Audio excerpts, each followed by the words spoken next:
Welcome friends, Insta রান্নাঘর থেকে সোমা বলছি। আশা করি বন্ধুরা তোমরা সবাই ভালো আছো।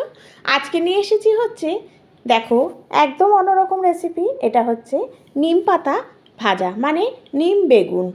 নিম বেগুন খেতে কিন্তু ভীষণ ভালো লাগে, আর এই গরমে কিন্তু ভীষণ খাওয়াও ভালো। আর নিম বেগুন নিয়ে এসেছি রেসিপিটা, কারণ নিম পাতা ভাজার যে একদম পারফেক্ট যে রেসিপি, একদম যে সঠিক পদ্ধতিতে কিভাবে নিম বেগুন ভাজা যায় সেটাই তোমাদের সামনে নিয়ে এসেছি। এইভাবে করবে, তাহলে নিম পাতাটা খেতে বেশ ভালো লাগে। যারা খায়ও না, অনেকে আছে তিতো খেতে ভালোবাসে না, তারাও কিন্তু এইভাবে ভাজলে খেতে ভালোবাসবে। দেখো কিভাবে করছি রেসিপিটা। প্রথমে কিন্তু নিম পাতাটা বেছে নিয়ে, ডাঁটি থেকে পাতাটা বেছে নিয়ে ভালো করে ধুয়ে নিলাম।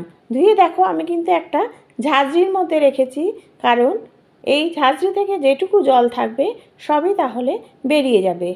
এরপরে কিন্তু আমি একটা পাখার তলায় রাখবো, কারণ এই নিম পাতাটা যখন শুকিয়ে যাবে তখনই কিন্তু আমি এই রেসিপিটা শুরু করব। একদম পাখার তলায় রেখে দিলাম।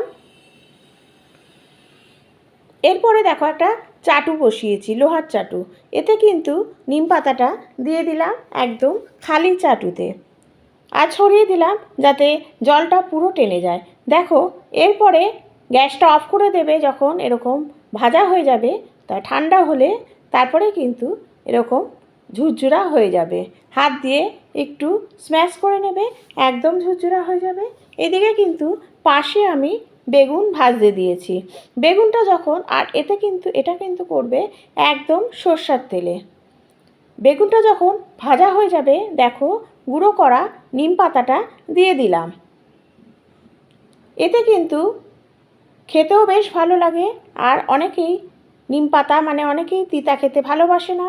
এইভাবে খাওয়াবে, দেখবে সবাই কিন্তু ভীষণই ভালো খেতে তাদের লাগবে, কারণ নিম পাতাটা কিন্তু একদম মুখে পড়ে না, গুঁড়ো গুঁড়ো করে দিয়েছি ফলে। ঠিক গরম ভাতের সাথে কিন্তু একদম জমে যায়। আর বেশিক্ষণ লাগবে না, একটু নাড়াচাড়া করে নুন আর একটু স্লাইড হলুদ দিয়ে নামিয়ে নেবে।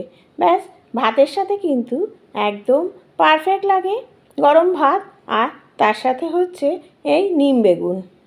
অবশ্যই তোমরা এইভাবে একবার করে দেখো, তাহলেই বুঝতে পারবে যে নিম বেগুন খেতে কতটা ভালো লাগে। Thank you.